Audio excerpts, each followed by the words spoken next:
Hello साथियों, आप सभी का सरकारी जॉब हेल्प टूल में हार्दिक स्वागत है। और आज हम पढ़ने जाएंगे लेखपाल परीक्षा जो हमारे यूपी ट्रिपल एस सी द्वारा जो आयोजित की जाने वाली है लेखपाल परीक्षा, उसके बाद उसका जो विषय है ग्राम्य विकास एवं समाज, इसके ऊपर आज हम पढ़ेंगे। और इसके जितना भी आने वाले वीडियो है, आप उसमें जितनी भी चीजें हैं जो यूपी लेखपाल से जितने भी संबंधित जो विषय है, आपका इसी में से क्वेश्चन पूछा जाएगा और इसमें से एक क्वेश्चन भी बाहर नहीं आएगा। हम पहले पढ़ते हैं कि इसमें हमें पढ़ना क्या है, ग्राम्य विकास में पढ़ना क्या है, और जो ग्राम विकास समाज है उसका अर्थ क्या है, उसमें जो विषय दिया है वो क्या पढ़ना है। तो हमें सबसे पहले जो हमें जो विषय दिया हुआ है, जो उसका जो टॉपिक है, मेन टॉपिक, उस पर देखते हैं क्या है। पहला टॉपिक है हमारा, देखेंगे तो क्या है, ग्राम्य विकास। ग्राम विकास एवं समाज का पहला टॉपिक क्या है, जो मुख्य विषय है, पहला है ग्राम विकास भारतीय संदर्भ में। जितने भी ग्राम विकास है हमें भारतीय संदर्भ में देखना है, ना कि यूपी के संदर्भ में। जितने भी है हमें पूरे जितने भी भारतीय संदर्भ में कैसे ग्राम विकास होता है, किस राज्य की क्या है, उसके बारे में चर्चा करेंगे। और ग्राम्य विकास कार्यक्रम, जितने भी सरकार द्वारा जो ग्राम्य विकास कार्यक्रम लाया जाता है, जैसे तुम्हारा हमारा हो गया नरेगा हो गया, और जितने भी कार्यक्रम है सब आते हैं ग्राम्य विकास कार्यक्रम के अंतर्गत। और तीसरा है ग्राम्य विकास योजना एवं प्रबंधन, मतलब जितनी भी योजनाएं होती हैं उसका प्रबंधन कैसे होता है, जो योजना होती है उसकी क्या है योजना है।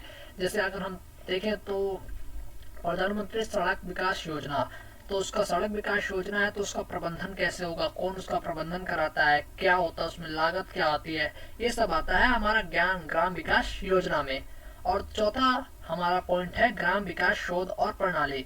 मतलब ग्राम विकास शोध और प्रणाली मतलब जितने भी ग्राम विकास से संबंधित जो शोध हैं, जैसे अगर हम देखें गेहूं अनुसंधान केंद्र कहाँ पे है, तो हमारा कहाँ पे आ जाएगा, ये पूषा में। जितने भी चीजें हैं जो प्रणाली है ये सब कहाँ पे आ जाए, इसके बारे में जानेंगे, ठीक है। और पांचवा है ग्राम स्वास्थ्य योजना। जितने भी ग्राम स्वास्थ्य योजना है उसके बारे में हम जानेंगे। ग्रामीण सामाजिक विकास है, ग्राम विकास और भूमि सुधार जो चीज है, ये बहुत ही महत्वपूर्ण टॉपिक है। और आपका आता है आठवां त्रिस्तरीय पंचायत राज व्यवस्था। त्रिस्तरीय पंचायत राज व्यवस्था के बारे में हम चर्चा करेंगे कि क्या है क्या नहीं है, ठीक है। और आपका नवा जो टॉपिक है केंद्र व राज्य सरकार की ग्राम विकास से संबंधित योजनाएं। जो केंद्र और राज्य सरकार जो ग्राम विकास संबंधित जो योजनाएं बनाती हैं उसके बारे में हम जानेंगे क्या होता है। लेकिन इन सबसे पहले में हमें अगर लेखपाल की परीक्षा पढ़ना तो हमें जानना पड़ेगा कि लेखपाल होता कौन है, लेखपाल क्या होता है। तो लेखपाल गांव स्तर पर सरकारी कर्मचारी होता है, मतलब गांव के स्तर पर जो सरकार का जो सबसे देखे तो आधार होता है या जो रीढ़ की हड्डी होता है वो कौन होता है, लेखपाल ही होता है। लेखपाल द्वारा भू राजस्व संबंधित अभिलेख को तैयार कराना, विपत्ति या घटना संबंधित रिपोर्ट तैयार कराना व इसकी रिपोर्ट अधिकारी को देना, ठीक है। लेखपाल क्या होता है, जो भू राजस्व संबंधित जितने भी अभिलेख होता है वो तैयार करता है। मतलब भूमि से जितने भी संबंधित जो अभिलेख होते हैं वो कौन तैयार करेगा, लेखपाल ही कराएगा। और विपत्ति या जो घटना संबंधित जितने भी रिपोर्ट होते हैं, अगर मान लीजिए कोई विपत्ति आ गई है, मान लीजिए कोई बाढ़ आ गया है, तो उसकी रिपोर्ट सरकार के पास कैसे पता चलेगा कि इस गांव में इतनी विपत्ति है, क्योंकि कोई सरकार का आदमी तो खुद नहीं आके देखेगा ना। या कोई जैसे अगर मान लीजिए योगी जी हैं, योगी जी यूपी में क्या है, उनकी सरकार है, तो अगर मान लीजिए कहीं बाढ़ आते, मतलब बुंदेलखंड का इलाका है या जो पीलीभीत का जो इलाका, वहाँ पे हमेशा बाढ़ आता है, तो अगर वहाँ बाढ़ आता है तो योगी जी खुद नहीं आके देखेंगे ना कौन किस गाँव में कितना हुआ। तो वहाँ का जो लेखपाल है वो अपने उच्च अधिकारियों को मतलब रिपोर्ट सौंपेगा, और जो उच्च अधिकारी है वो अपने सरकार को रिपोर्ट सौंपेंगे।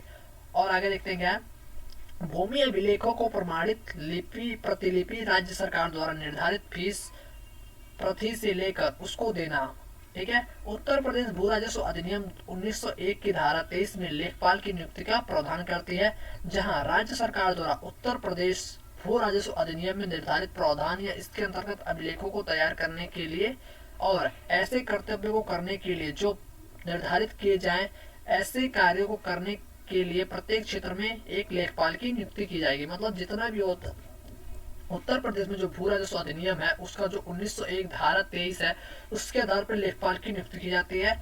और जितने भी उसके अंदर जो प्रावधान भू राजस्व संबंधित जितने भी प्रावधान उसको लागू कराने का जो कर्तव्य होता है वो लेखपाल का ही होता है। अब फर्स्ट और सेकंड देखते हैं, लेखपाल का कर्तव्य क्या होता है। लेखपाल अगर हमको बनते हैं तो हमारा एक कर्तव्य होता है कि हमें उसी के ऊपर काम करना, वही काम करना। तो सबसे पहला कर्तव्य होता है लेखपाल के पास उसके अधिकार क्षेत्र के गांव या गांव के खेतों से संबंधित कागजात रहते हैं, जिन्हें भू अभिलेख कहते हैं। अगर हमारे पास आ जाए भू अभिलेख क्या होता है, तो एक कागजात होता है जो लेखपाल के पास होता है, ठीक है। और है। यदि कोई किसान अपनी जमीन के संदर्भ में कोई जानकारी चाहता है तो लेखपाल सरकारी शुल्क लेकर उसे जानकारी उपलब्ध कराता है। मतलब अगर कोई किसान होता है, अगर अपने भूमि संबंधित ये जानकारी चाहता है तो सरकारी शुल्क लेता है। अब ये सरकारी शुल्क लगाने का सरकार का उद्देश्य है कि अगर अगर हम सरकारी शुल्क नहीं लगाएंगे तो हर दूसरे दिन कोई ना कोई व्यक्ति अपने भूमि संबंधित आंकड़े ले आएगा। तो लेखपाल के पास ये काम नहीं होता, लेकिन उसका कर्तव्य बताना, इसलिए सरकार ने इसके ऊपर शुल्क लगा रखा है। दूसरा है, लेखपाल अपने कागजात में खेत का नाम लगाए, उसका मालिक और उसका नंबर आदि नोट करता है। वह खेत में होने वाले परिवर्तनों के अनुसार कागज में परिवर्तन करता है। मतलब जो लेखपाल होता है अपने कागजात में क्या नाम लिखेगा, जो मालिक है और जो उसका नंबर नोट करता है कि हाँ ये खेत नंबर 1 है, खेत नंबर 2 है, और खेतों में होने वाले परिवर्तनों के अनुसार कागज में परिवर्तन करता है। ठीक है, क्योंकि इससे उसको आसानी होता है। बाढ़, सूखा, अकाल आदि की, जो थर्ड पॉइंट है, सॉरी, बाढ़, सूखा, अकाल आदि की जानकारी अपने उच्च अधिकारियों को अवगत कराता है और इसी आधार पर सरकार मामले का निर्धारण करती है। मैंने आपको ऊपर ही बताया कि जो बाढ़, सूखा, अकाल जितनी भी होती है सबकी जो जानकारी है कौन अपलोड कराता है, जो लेखपाल होता है सरकार को या अपने उच्च अधिकारियों को अवगत कराता है, जिससे सरकार मामले का निर्धारण करती है। चौथा पॉइंट क्या है, लेखपाल के पास गांव का नक्शा होता है। इस नक्शे में गांव के खेत, रास्ते, सड़क, नदी, तालाब, बाजार, मकान आदि अंकित होते हैं और इस नक्शे में खेत का क्षेत्रफल दिया होता है और उसी में उसका नंबर भी लिखा रहता है और खेत के नंबर से की मदद से खेत की पहचान करने में आसानी रहती है। लेखपाल का कर्तव्य है कि प्रत्येक वर्ष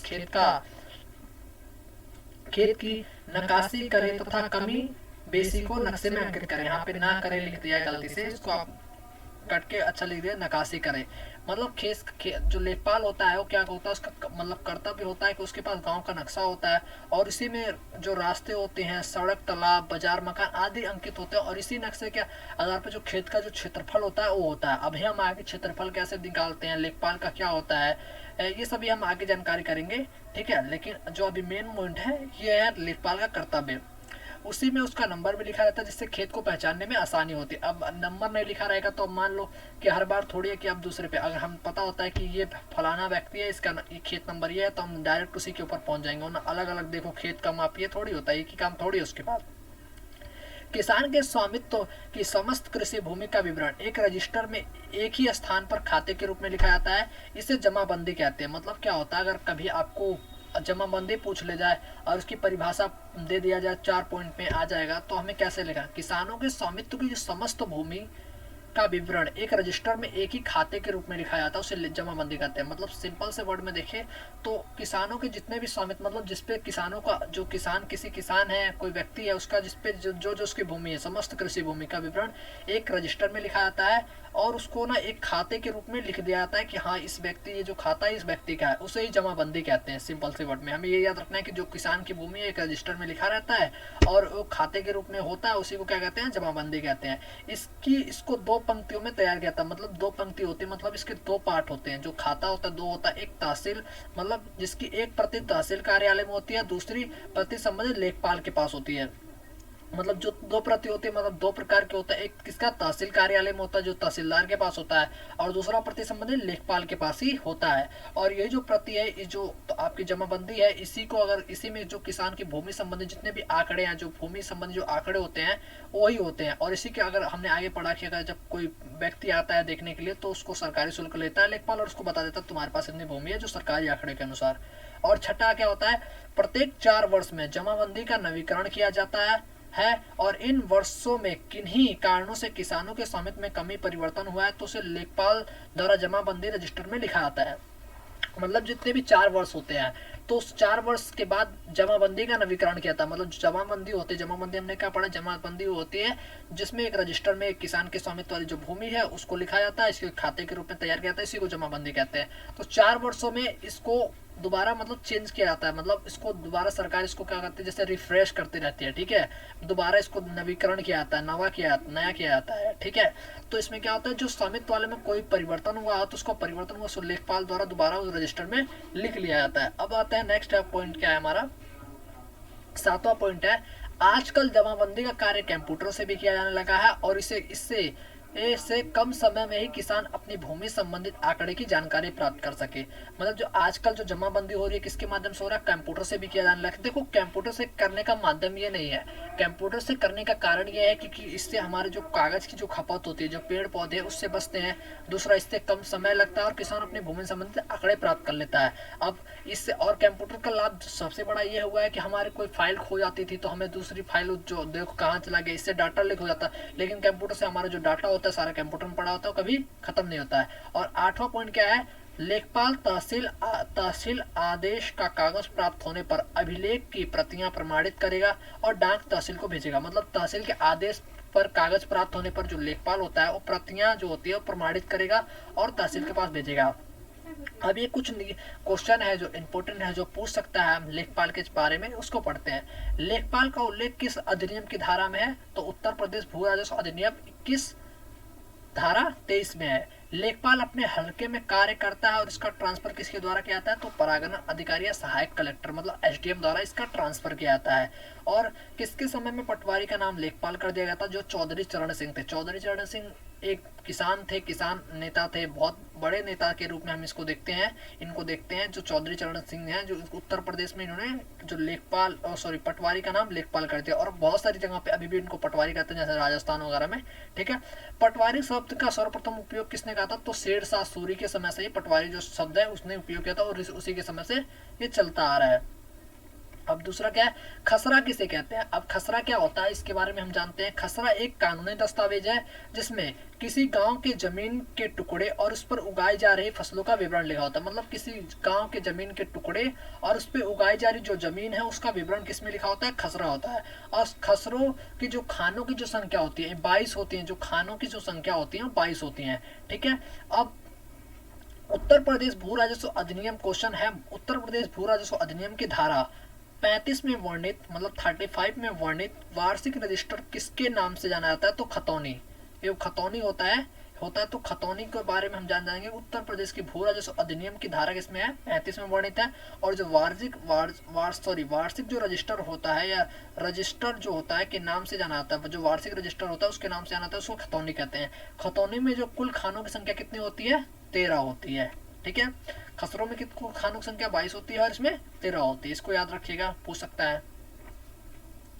तो आज की वीडियो में इतना ही, और आगे हम चर्चा करेंगे कि लेखपाल की जितने भी अन्य जो विषय वस्तु हैं, जैसे अभी हमने लेखपाल के बारे में पढ़ा क्या है। अब आगे की वीडियो में हर हफ्ते में आपको 4 से 5 वीडियो मिल जाएंगे और कम समय में हम इसको देने का प्रयत्न करेंगे, क्योंकि हमें ये थोड़े कि यूट्यूब पे टाइम नहीं बिताना है। जो कॉन्सेंट है उसके पढ़िए, बाहर की चीज़ों पे ध्यान मत दीजिए, यूट्यूब पे कम अपना समय बिताइए और अपना जितना भी ध्यान है इस लेखपाल की जो मुख्य परीक्षा उसको निकालने पे ध्यान अपना केंद्रित कीजिए, क्योंकि हमें पता है कि पेपर क्या आएगा। अब बहुत सारे यूट्यूब चैनल वाले अपने कुछ पैसे के लिए कर रहे हैं या किसके लिए कर रहे हैं, वो डेली 4-5 क्वेश्चन लेके आते हैं, उसमें कलेक्ट कर लेते हैं, उसमें ऑप्शन लगा देते हैं और उसी को पढ़ा देते हैं। उनको थोड़ा बहुत पैसों की लालच में करते हैं, लेकिन हमें नहीं करना है, हमें निकालना है, उस पर ध्यान मत दीजिए। अब 4 क्वेश्चन करने से थोड़ी है कि अंदर मेरे वहाँ पे कोई रिश्तेदार बैठा है ना उनके रिश्तेदार बैठे, हम पूरा उस पॉइंट को पढ़ेंगे, समझ के जाएंगे।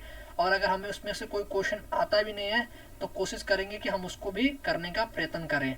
तब तक के लिए धन्यवाद, और आपको जल्दी इसके नेक्स्ट वीडियो आपको जल्दी मिल जाएगी। तब तक के लिए धन्यवाद।